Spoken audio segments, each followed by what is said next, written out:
A frightening development this morning. A chemical weapon, nerve gas, was released inside a crowded subway system in Tokyo today. March 20th, 1995, Tokyo rush hour.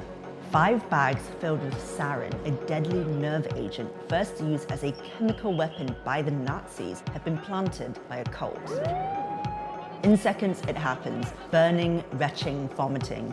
By the end, 13 people are dead and almost 6,000 injured. Commuters stumbled into the open air, gasping for breath. Emergency medical teams swarmed into the area. This is the deadliest terror attack carried out on Japanese soil and remains the only sophisticated chemical warfare attack by a terrorist group. The culprits, Aum Shinrikyo, who are about to catapult to international infamy. Police have reportedly been investigating the cult for several months and are more convinced now than ever that Aum was behind the subway attack. They saw themselves as having this ultimate truth. The only way to save the world was to effectively destroy it. Welcome to the business of crime. In this episode, how did an obscure doomsday cult become one of the most dangerous domestic terrorist organizations in Japan? And what has been their lasting impact on the Japanese psyche?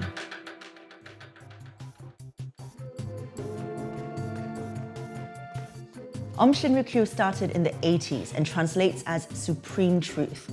The so-called religious movement blended Hindu and Buddhist teachings with a hefty dose of apocalyptic Christianity and was recognized as an official religion by the state of Japan in 1989. They believed that if people listened to the truth, everybody would flock to them and they would save the world.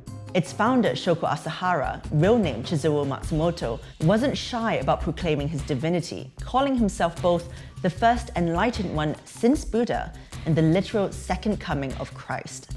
それで唱えられている方ですので、経典をベースに置く限り、朝原さんたちは文字通りの聖者であると。People who went to Aum were dissatisfied with that life trajectory where they would simply go to school, university, job, marriage, kids, house, etc. The appeal of Aum was to go beyond what the current system within Japanese society was offering. The cult wasn't a localized Japanese phenomenon, nor a curious eccentricity. At its peak, Aum was a truly global movement with tens of thousands of followers. Asahara, depicted as a Christ-like figure, promised to transfer spiritual power over to true believers and absolve them of sin. But that absolution came at a price, and Asahara took huge sums of money for the privilege of following him. They started talking about the war that was going to come. Initially, it was a war that was going to be a metaphorical conflict of good and evil, but gradually it became more and more transposed into an actual war that was going to happen. So they had to develop weapons. Kidnappings and killings were ordered. Rivals were maimed and poisoned. Chemical weapons became their go-to tool. And of course, the money kept rolling in. When the American occupation came in 1945, the American occupiers came in and introduced this freedom of religion. A number of religious groups abused the new liberties. They declared themselves to be religious corporations so they could get tax breaks. Essentially, Aum was able to get money through tax loopholes. A lot of the people involved in it, they were young, well-educated, technologically advanced. They had a company called Mahaporshu, which sold some of the best and cheapest computers in Japan, and they were able to channel all the money they generated into building their communes and building what they saw as their means of developing a utopian civilization. When you scratch the surface, it appears less a religion, more a criminal enterprise. The cult produced methamphetamines that were sold wholesale to the Yamaguchi Gumi Gotogumi, a faction of Japan's largest yakuza or organized crime group. We know that they tried to import weapons from Russia. They imported an AK-47 and they tried to clone it and manufacture it. They just weren't good enough to transpose their ambition into the reality. With money extorted from followers, Asahara achieved two things. He sent Japan into a crippling fear of terror attacks whilst accruing massive wealth. Many believe Aum Shinrikyo was more of a fanaticism-themed Ponzi scheme than a doomsday cult. Many worry that Aum may plot a comeback. Well, to start with, There aren't many original members left. 慎重な上にも慎重な検討を重ねた上で執行を命令した次第です。After Tokyo, Japan rounded up Aum members and put them on trial.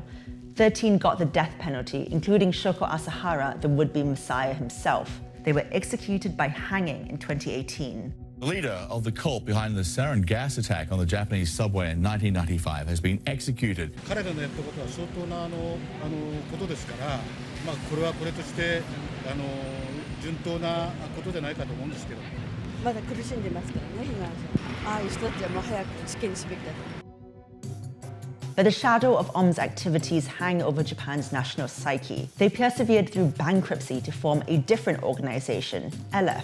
In 2007, after trying and failing to make LF more acceptable to the wider public, they rebranded yet again as a new group called the Circle of Rainbow Light. Similarly, it failed to take off.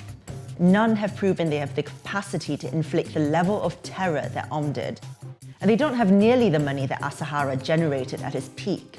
I met one of the group a few years ago. I think there were 20 of them. The idea that they posed a public threat was nonsensical. But the intrigue, at least, endures. In 2016, press reports from Montenegro alleged that Aum members had a conference in a seedy hotel in Danilovgrad. Only some participants were Japanese. It's hard to say exactly what the future holds for one of the most controversial groups in recent Japanese history. There have been a few rumors over the past years of a partial revival, but the numbers never quite stack up. In May 2022, the US State Department removed 5 organizations from their foreign terrorism list, among them Aum Shinrikyo. According to the State Department, the group, it seems, has no motivation or means to carry out further attacks. It was a shock to the Japanese psyche because there was this image of Japan as a safe society. That image was shattered briefly in 1995 with the Aum attack.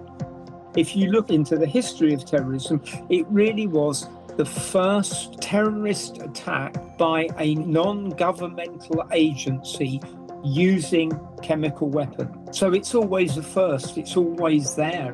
But what isn't diminishing is the memory of the terror they inflicted. And that psychological power is harder to shake.